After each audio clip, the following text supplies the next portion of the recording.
छत्तीसगढ़ शासन ने प्रदेश भर में पुलिस विभाग में 900 पदों के लिए विज्ञापन निकाला है। अभ्यर्थियों को राहत देने चयन की पहल थीम पर निःशुल्क प्रशिक्षण दिया जा रहा है। धमतरी जिला मुख्यालय में 2 अक्टूबर को प्रशिक्षण शुरू हुआ। हरदिया साहू समाज भवन में यह प्रशिक्षण जारी है। अभ्यर्थियों को मोटिवेट करने रायपुर से विशेषज्ञ पहुंचे हैं जो विषयवार युवाओं को मार्गदर्शन दे रहे हैं। एक प्रकार से ऐसा लग रहा है कि धमतरी जिला पुलिस बल का जो कार्य है वो उत्सव के रूप में यहाँ दिख रहा है कि वाकई में रायपुर न जाकर यहाँ पे आपको मंच प्रदान किए हैं। ऐसे आसपास के जिलों से आए हमारे सभी प्रतिभागी के लिए प्रशासन का साथ देने आए भाई कोमल संभाकर जी, प्रवीण साहू जी, दिलीप पटेल जी, पीयूष भाई, जैन साहब, हमारे महिमा सागर वार्ड के पार्षद भाई दीपक सोनकर जी, हमारे देवशरण कामड़े जी। ये जो कार्यक्रम होता है ये आप सबके लिए होता है। इसमें पुलिस प्रशासन का कितना एक शुभ संकल्प है, शुभ उद्देश्य है, उसके पीछे उसको आपको समझना पड़ेगा। क्यों आपको इतना बढ़िया मंच धमतरी में दिया है ताकि आप रायपुर जाके भटक न सके। रायपुर में जाके इतनी दूरी तय करने के बाद आपको थकावट हो, उससे बढ़िया धमतरी के आसपास के जिले से लोग आए और यहाँ पे मार्गदर्शन ले और सही गाइडलाइन के तरीके सही दिशा में आप लोग प्रशिक्षित हों।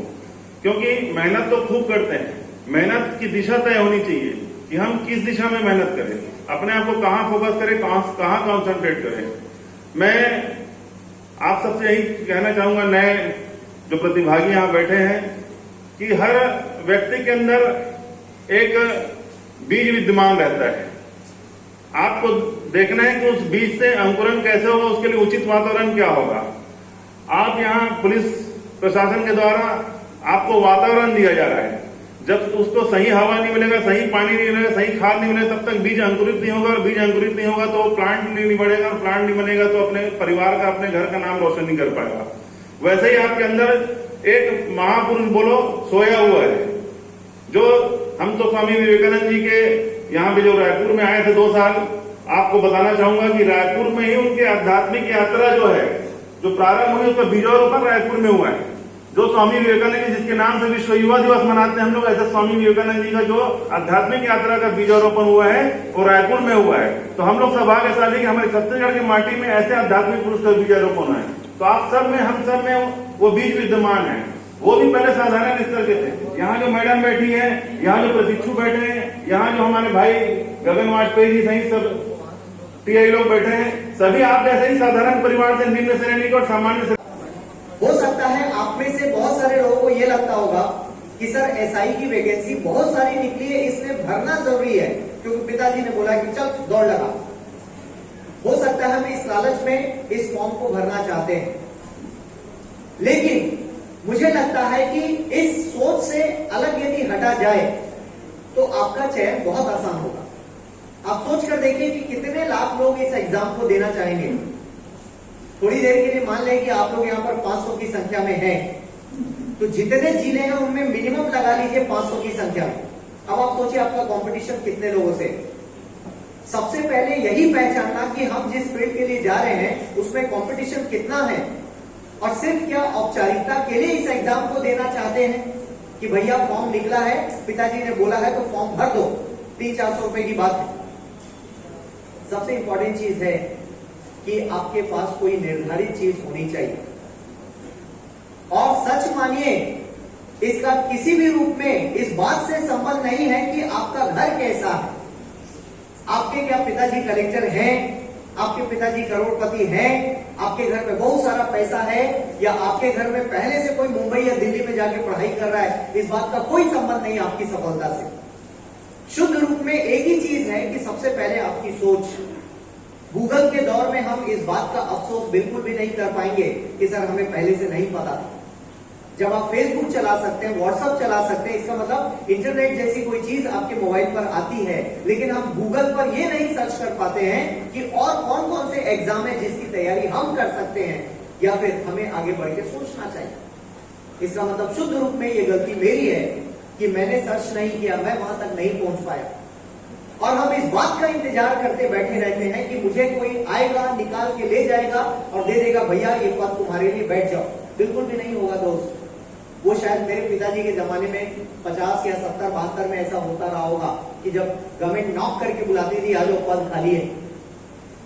अभी आप में से कितने लोग हो सकता है कि दौड़ नहीं लगा पाएंगे, क्योंकि आप वहां तक पहुंच ही नहीं पाए, क्योंकि आपने इस एग्जाम को सिर्फ ये सोचा कि फॉर्म निकला है इसलिए भर दो और फिर किसी कोचिंग में जाकर बैठ जाओ, नोट्स ले लो, औपचारिकता खत्म।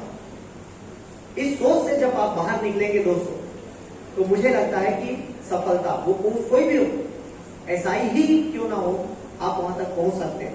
जाएगा, ठीक है, ठीक है। अधिकारियों के बहुत सारे काम हैं, क्योंकि वो सुबह से लगे, उनके पास और भी जिम्मेदारियां हैं। आई होप सभी तक आवाज पहुंच रही है। बैक साइड हाथ उठा लें एक बार। हाँ, वेरी गुड।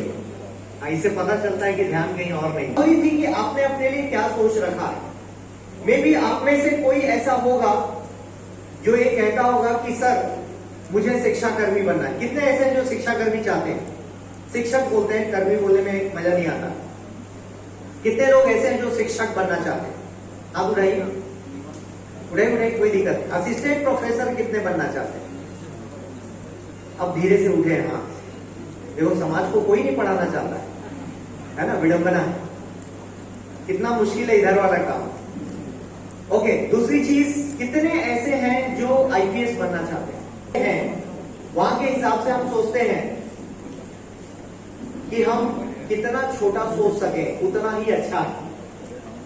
हम ऐसा सोचना शुरू करते हैं कि हम कितना छोटा सोचें तो वही अच्छा है, और छोटी सी शुरुआत हम करना चाहते हैं। हमें लगता है कि पहले छोटा मोटा कोई एग्जाम निकाल लें, फिर दूसरा तरफ सोच बोल, आईपीएस बाद में सोच बोल, है ना।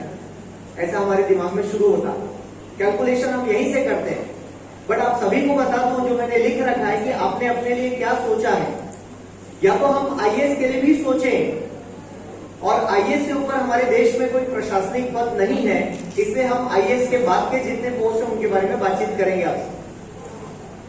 आप में से कितने लोग ऐसे हैं जिन्होंने पीएससी का एग्जाम एक बार भी फाइट किया? हाथ उठाइए। इससे आपको पता चल रहा है मेरे सवालों से कि आपके मन में चल क्या रहा है। पहली बात, स्पष्टता होनी चाहिए कि हमने अपने लिए क्या सोच रखा है। क्लियर है? अब यहां से बातचीत आगे बढ़ाते हैं। करियर को 2 डायमेंशंस में हम देखते और समझते हैं। एक तो प्राइवेट में जाना, एक अपना व्यापार कर लेना, और तीसरा सरकारी नौकरी, जिसके ऊपर बातचीत करना है। अपना व्यापार भी करने में कोई दिक्कत नहीं है, कोई परेशानी नहीं। बहुत सारे लोग धमतरी में अपना बिजनेस चलाते होंगे, आपके माता पिता बिजनेस में होंगे, मे भी खानदान होगा, इट्स ओके। अब यहां से क्या बदलाव चाहते हैं वो आपके ऊपर निर्भर करता है। भर्ती परीक्षा के लिए धमतरी जिले के 625 युवाओं ने प्रशिक्षण के लिए पंजीयन कराया है। इन युवाओं को ट्रेनर जीवन में कैसे आगे बढ़ें, समस्याओं को कैसे दूर करें आदि विषय पर जानकारी दे रहे हैं। छत्तीसगढ़ शासन ने सब इंस्पेक्टर, सूबेदार, प्लाटून कमांडर सहित अन्य पदों पर भर्ती निकाली है। सेमिनार का लाभ उठाने की अपील युवाओं से की जा रही है। ने इस पूरे कार्यक्रम में आप तक ही मैसेज कन्वे करने का एक जिम्मेदारी उठाया था। मैं नाम पढ़ूंगी, उसके बाद उन सभी के लिए भी मैं तालियां बजाने के लिए बताऊंगी आपको। श्री कोमल संभाकर, प्रवीण साहू, उमेश यादव, पीयूष पारक, वेद साहू, नंकू महाराज, विनय जैन और राजा देवांगन। इन सभी यूथ ने आगे आकर अपने स्वयं स्व इच्छा से पुलिस के साथ में आप सभी तक ये मैसेज कन्वे किया है, जिसकी वजह से आज आप लोग यहाँ आए हैं और ये कार्यक्रम संपन्न हो रहा है। मैं यहाँ पर पुलिस के मेरे अधिकारी बैठे हुए हैं, सूबेदार रेवती वर्मा, एसडीओपी मयंक, थाना प्रभारी अर्जुनी, आरआई साहब बैठे हैं यहाँ पर, थाना प्रभारी कोतवाली, आरक्षक टिकेश और साइबर प्रभारी भावेश। इन सभी का बहुत योगदान रहा, जिनके कारण ये कार्यक्रम हम आयोजित कर पा रहे हैं।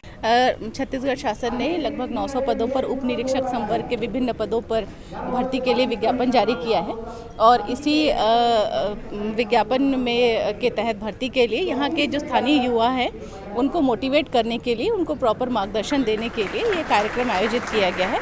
आज इस कार्यक्रम में रायपुर से प्रतिष्ठित संस्थानों के अलग अलग विषयों के विशेषज्ञ आए हैं, जो कि इन सभी को विषयवार मार्गदर्शन भी देंगे, और आगे भी इस कार्यक्रम के तहत लिखित एवं शारीरिक दक्षता परीक्षा के लिए पृथक से तैयारी कराई जाएगी। किस प्रकार से इसको बताया जा रहा है?